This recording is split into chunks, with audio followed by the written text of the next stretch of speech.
তুমি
মহাজনের কথা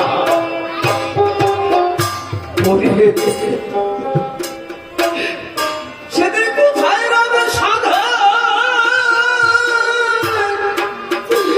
স্ত্রী পুত্র কন্যা কোথায় পিতা মাতা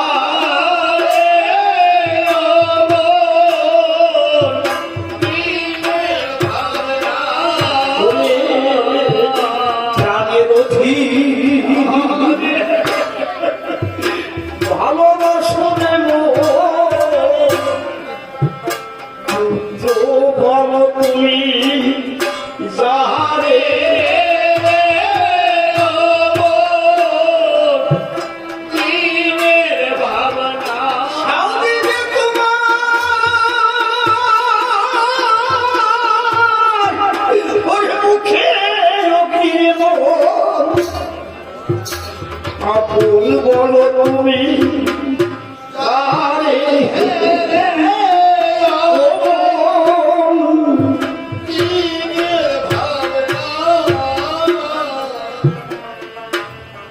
গাইতে বলি ওরে অভুল না তুমি আমার কথা রাখো রে দিনের ভাবনা দিন থাকিতে বদল ভরে সেই রাম রাম বলিয়া ডাকো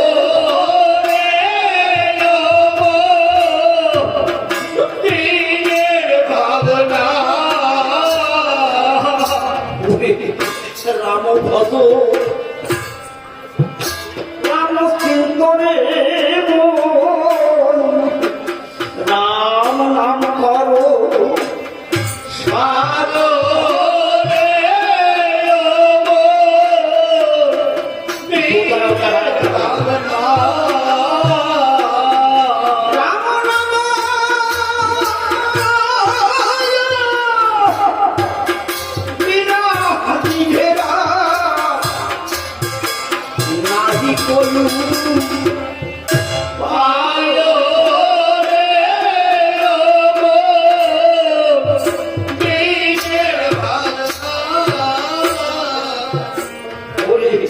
রাম ভজ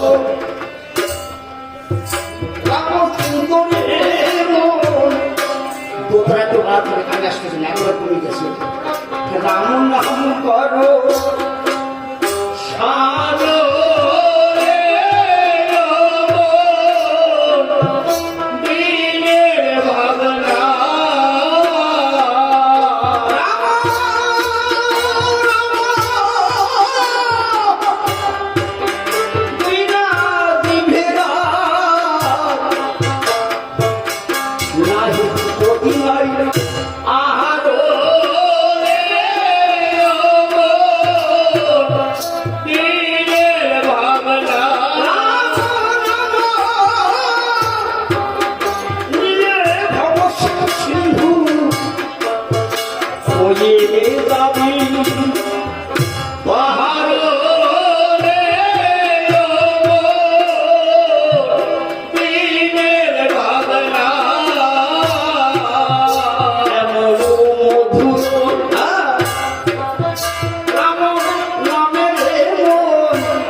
হ্যালো,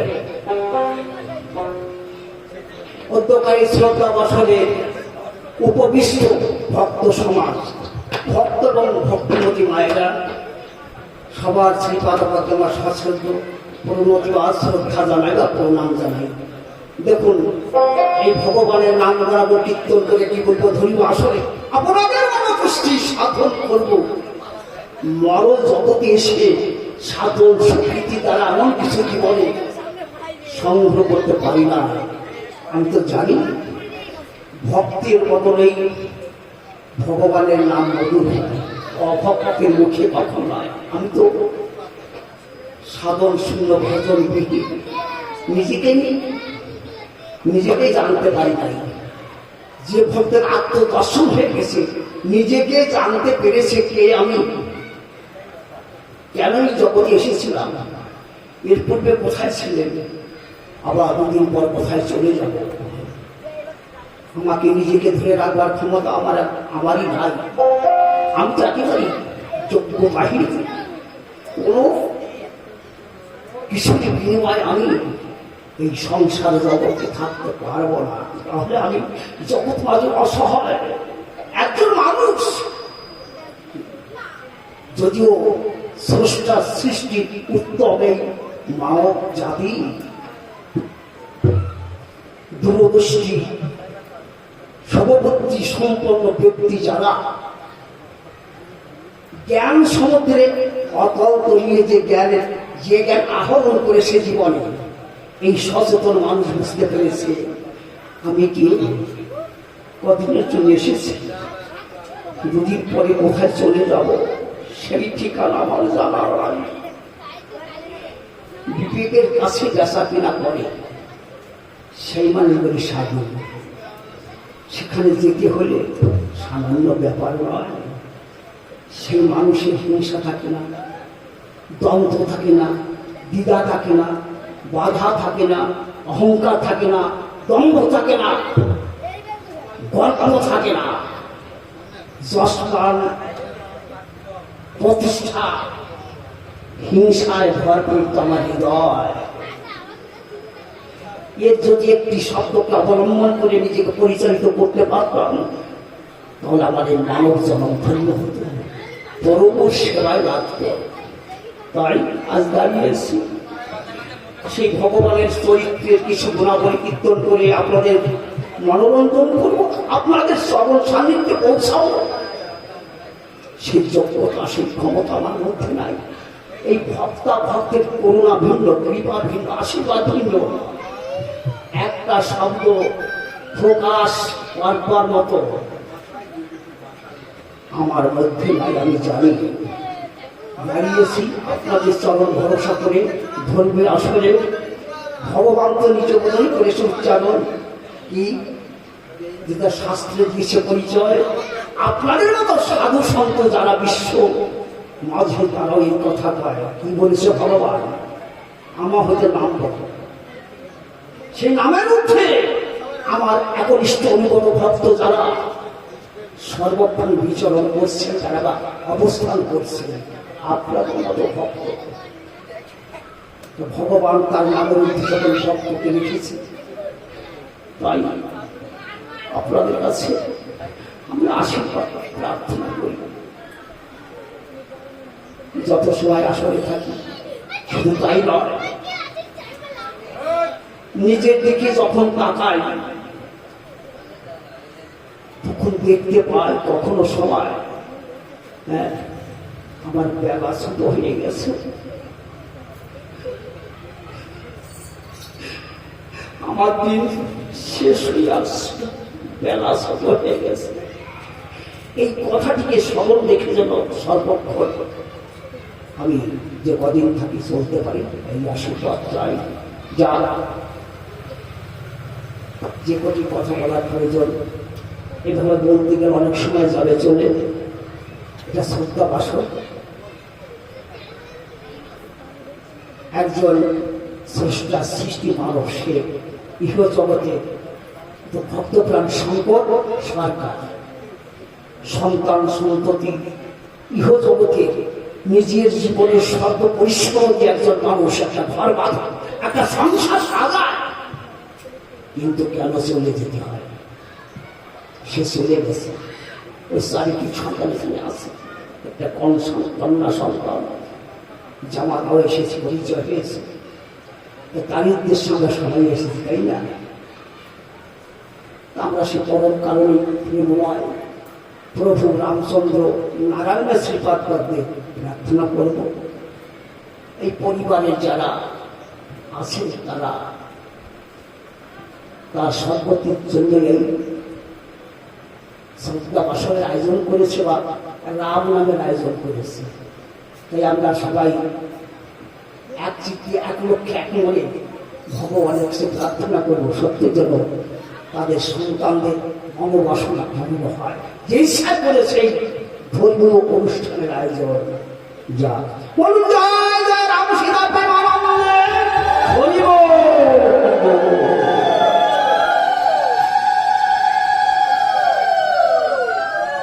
আর একটি কথা বলতে হয়, এই ধর্মীয় সভায় বলতে রাখবো না, বাকি আমি কামারপুরে থাকি।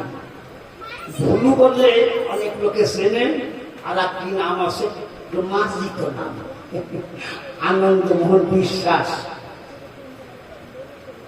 একটু তা ছিল বললাম তো, তা নয়। জানকী পাগল ছিল তার গুরুদেব, সেই তিনি ভগবানের চরণে পৌঁছায় গেছে। জানকী পাগল গেছে না গুরুদেব দাঁড়ি পাগল, হরিগুরু সাহেব মত নিয়ে চলাফেরা করতেন। আরো দুটো ভাই এসেছিল সংসার জগতে, কালের টানে তারা মায়ের পর সুন্দর করে চলে গেল। কিন্তু আমিও যাওয়ার পথে বাবা চলে যায় পাগলের ধারে। এখন একটা চন্দ্র উদিত হয়েছে, অকালে যে আবার ডুবে যেতে চায়, মানে মরণ মায়ের পরে।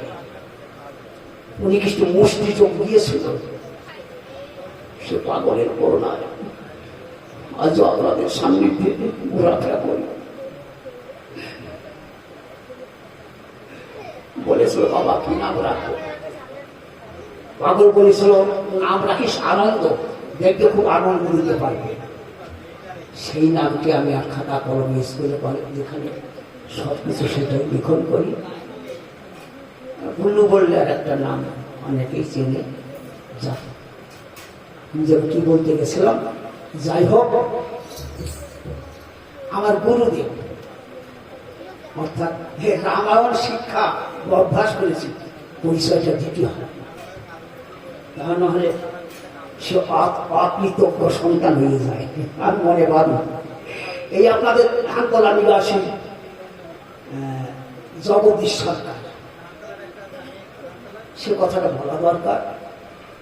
হে গুরু, তুমি থাকো যে দেশে, আমাকে ভালোবেসে বা নিরাশ হয়ে বসে বসে তোমার কথাগুলি আমার বদন থেকে উচ্চারণ করি, ভক্তদের সান্নিধ্যে পৌঁছে দিও।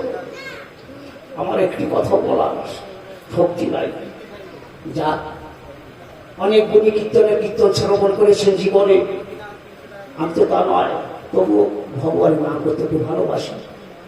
যে ডাকে সেখানে যাই, একটু আমার ভুল ত্রুটি হয়, তা পালা সামান্য কিঞ্চিত অভ্যাস করেছি বলতে হবে। ধর্মীয় আসরে রাবণ বধ, মহিরাবণ বধ, লক্ষণের শক্তিশাল মতন, অশ্বমেধ যজ্ঞ, অহল্যা পাশানি উদ্ধার বা রাম সীতার বিবাহ। তবে শ্রদ্ধা বাসরে অহল্যা পাশানি উদ্ধার পর্যন্ত আমরা সমাপ্ত করি। যদি কারো মানব ধ্যান থাকে, এই 3 দিন আগে করলাম, তিন্নাতলার দক্ষিণে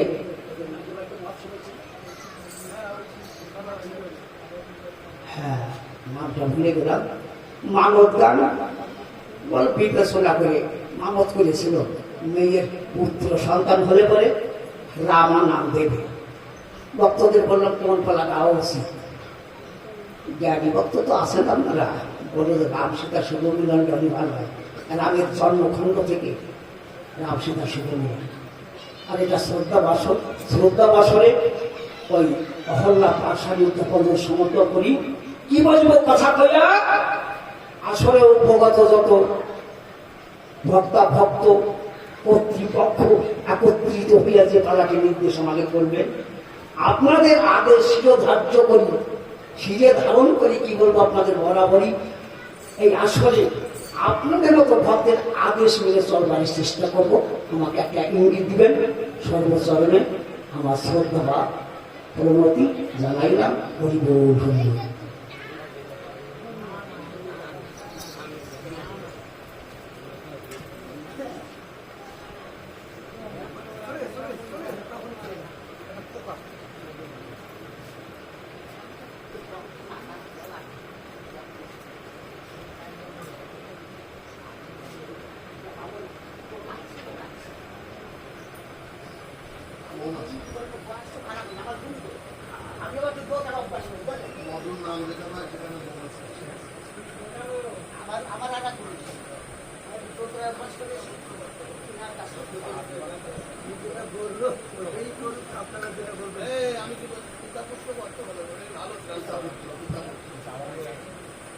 হ্যালো, চেক।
বিশেষ একটা কথা, আমরা যে সময় আসছি আলার অর্ধেক হয়ে যেত, ভক্তদের তো আজকে আমরা সব সংসারিক জীব, বিভিন্ন কর্মের মাধ্যমে সব গুছিয়ে আসতে হয়, তাই না? কিন্তু এসে সময় বেশি পাওয়া যায় না।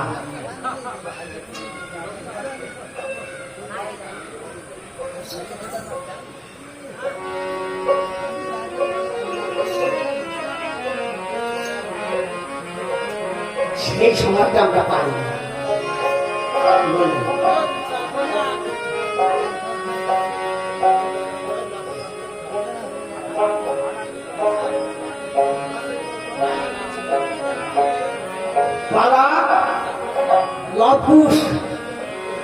পিতাপুত্রের যুদ্ধ কয় অশ্বমেধ যুদ্ধ, আসন ঘোড়া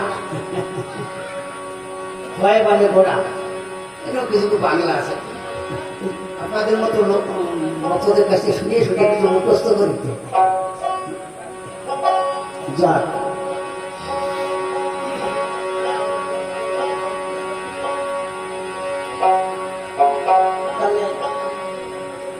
পিতাপুত্রের যুদ্ধ বলে, কিন্তু মূলত কথা অশ্বমেধ যুদ্ধ এই ভবনে হবে।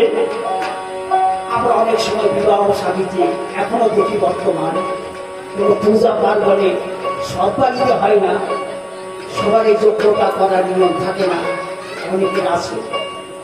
আমরা দেখি যে অনেক সময় যোগ্য হয়। কীর্তন শুরু হলে পরে কি বলবো, কর্তৃপক্ষের ধারে আমরা তো অনেকেই সার্বাধ্য পালা শুরু হয়ে গেছে, সেই সময় পান বিড়ি চা দেবেন না পালার মধ্যে। এখন অনেক দোকানে থালা দেবে, 10 জন দিতাম, আমি কত ভালো কথা বলি, পরিবেশটা তো কুশল হয়ে চা দেবে যখন সময় দিচ্ছে।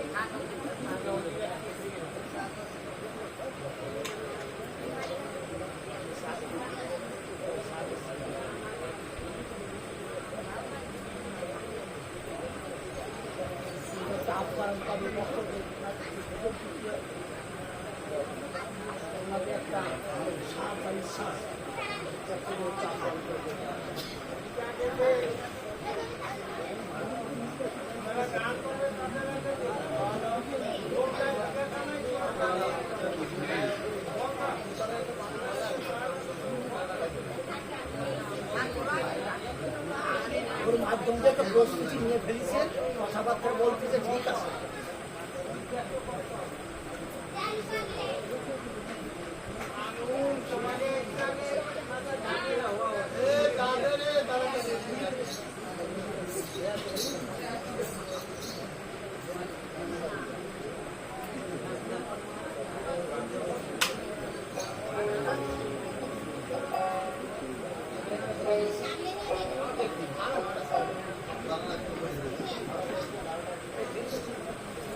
আমার গলিতে 9টা বাইক সারা রাত তো পড়েই আছে।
বান্ধে নাই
আমার গুরুর কাছ থেকে যতটুকু জেনেছি তাকে দেবার চেষ্টা করব। সবার পালা একভাবে সাজানো থাকে না, ত্রুটি বিস্তুতি দর্শন করলে কীর্তনান্তে আমাকে একটু সংশোধন করে দেবেন। কীর্তনের মাঝে কোনো কথা বলবেন না, কীর্তনের মাঝে দেবেন না। হ্যাঁ বলবো উত্তরা কাম্য সুদা কাম্য বছরের পৃথিবী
বন থেকে সীতাকে ধরেছিল হরণ লঙ্কেশ্বর রাবণ।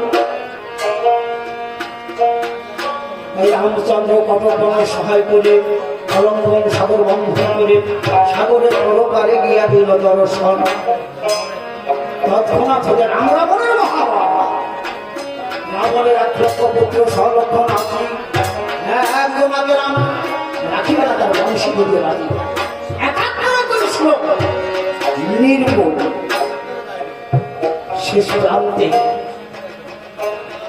কুম্ভকর্ণ এবং রাবণকে সংহার করে রাম অশোকবন থেকে উদ্ধার করি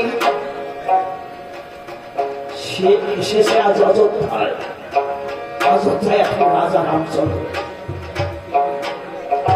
ভাই একদিন প্রজাদের মনে পুষ্টি সাধন করবার তোরা কি বলবো আপনাদের ধারে 5 মাসের গর্ভবতী অবস্থায় দিয়েছে সীতাকে বনান করেন। সীতাকে বনবাসিনী করে অযোধ্যা রাম ভুল হয় স্বর্ণ সীতা নির্মাণ করি বামে রেখেছে ধরি অতিমানে দুঃখে করছে রাজ্য পরিচালনা। এমতো সময় কুলগুরু বশিষ্ঠকে অযোধ্যায় দিল দর্শন। মাত্র দেখে বলে রামরতন কি হতো অযোধ্যায় আগমন। বশিষ্ঠদেব ডেকে বলে সময় রাম এলো দলে বলি তো অবঠাই